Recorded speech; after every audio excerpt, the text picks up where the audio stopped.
Yeah, all good. All good. Good morning. Just going for a nice, peaceful early morning walk here. Getting up early in the morning to before it gets too hot. Just, for a nice early morning walk before work, and yeah, you either go for a walk early in the morning or in the evening when it sort of cools down a bit. But yeah, I was a little bit reflecting on a question I've been asked on several occasions. And I was thinking about this because this evening I'm doing a Zoom session with the Australasian Soccer Academy. I do like a Zoom session every fortnight or so, just on mental performance and well-being and so on and so forth. And the question is around sort of, over the years I've known a number of players who've come out to play in the UK, come out on trial in the UK from Australia. And obviously I've been back out to Australia to do some sort of workshops and train, and obviously visit family and friends as well. But the whole point being is around the heat. The question mark was around the heat, comparing the heat in England and Australia.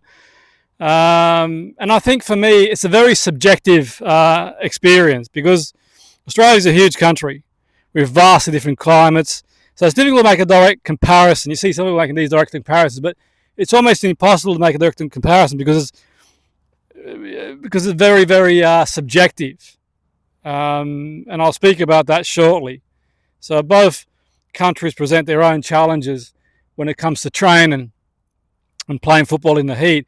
I would always suggest to speak to someone sort of qualified, a sports scientist, to help with the prep around, going out to play. Coming over from Australia to play in England in the heat or vice versa. It's always best to speak to people in the know so you can sort of fine tune things for a number of reasons. But I'm not here to give advice, make suggestions, just sort of, putting it out there because the question has been asked. So from my experience growing up in southwest Sydney, the heat wasn't easy, by the way. It was often really, really hot and humid. It could get into the 40 degrees. 42, 43 degrees sometimes, and even high humidity. I worked part-time in a factory when I was sort of playing football. Started playing football in State League over there. I was working also part-time in a factory. I would end up working in an office. That was a different environment altogether. You had airco. But in the factory, we had no air conditioning. We didn't have air conditioning at our home. And we didn't have a swimming pool. We didn't know anyone who had a swimming pool. So you simply just kind of got on with it, so to speak. And we didn't live anywhere near a beach. The road system have changed a bit now, so it's probably easy to get there. But back then with sort of traffic as well and other stuff that went with it, sometimes you'd prefer not to go for the long drive, an hour or two to get to the nearest beach because it's just hot in the car as well. But obviously these days you've got airco in the car. But that's sort of subjective. My experience of heat in the UK, doesn't mean it's easy. UK is not easier, not worse. It's just, like I said, it's subjective. How hot it feels in the UK depends on where you are as well. If you're near the coast in the UK, then you might get the breeze. It's nice as well. In the countryside, high elevation, you get more of a breeze, a bit cooler. Sometimes I go for walks in the countryside. If I go for a walk in the high elevation, you get a nice breeze coming through as well. If you're in the city, or an urban area, then obviously the heat can make temperatures feel much more intense. Obviously, there's a talk around infrastructure, so on and so forth. I would say, you can make a case in point in Australia, infrastructure is more geared up for it, to a certain extent. But like I mentioned, subjectively, for me growing up, we didn't have airco. Where I was working in a factory part-time, we didn't have airco. So one difference I would find when I train in the evening in Australia in the height of summer is the sun would go down earlier. So the sun would go down 7:30, 8ish, whereas here in the UK, 10:30, 10:30. The sun's not going down 10, so you get the extra couple of hours. So it kind of get a little bit darker and sort of, training in the evening and a bit cooler, you could argue, in my experience of training in Australia. We're in the UK, early morning, it's like this, in the evening, in the summertime. like especially when there's like a heat wave. So, there is that to take in consideration as well. So, yeah, the sun rises early in the UK, sets late as well. So that can make the heat linger because the evenings don't cool down as quickly as well in the morning too. That said as well, Australian heat waves can last long, especially in some regions. I mean, we used to have here you might have like 5-6 days on the spin and then a break and another 5-6 days on the spin. Sometimes Australia could last for 3-4 weeks on the spin without a break, at least where I was from, so to speak, and the temperature can sort of rise higher too. So I think another important factor too is what you're actually doing as well. So if you're on holiday, then you can plan your day. If you're going on holiday, for example, to Spain and wherever, Italy, or even sort of in the coast in UK or in Australia, you can sort of plan your day. You can plan your day to go out when it's less hot. You can drink loads of water or whatever, and you don't have to sort of especially if you've got obviously a manual labour job is very difficult. I know from working in a factory when I was a teenager, it was difficult with no airco.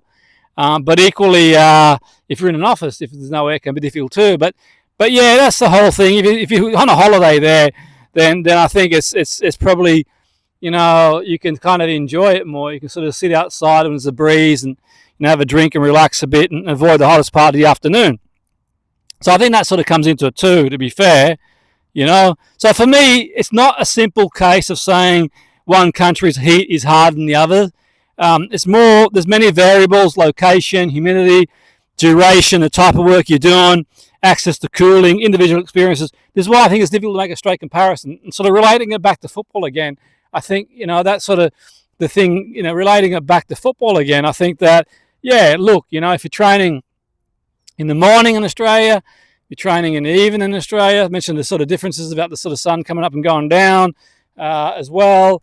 There's many variables as well. I mean, when I've gone back out to Australia to deliver sort of training, there are times that the training's been cancelled because it's too hot as well. By the way, it's been cancelled because it's just heat, just too hot as well.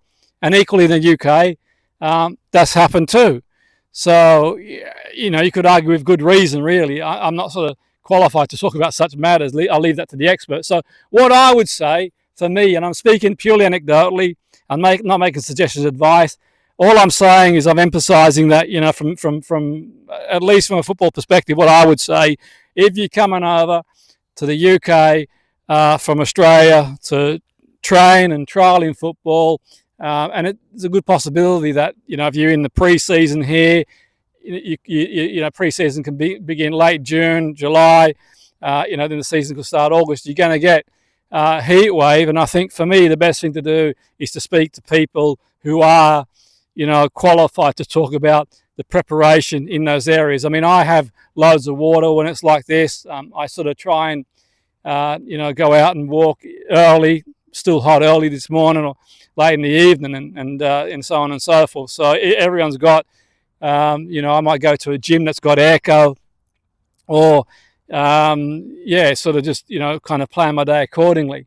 So yeah, look, it is what it is. It's just, that's my take on it. But I would always suggest, for me, my sort of suggestion is, I'm giving advice, I'm making this, telling anyone to do whatever.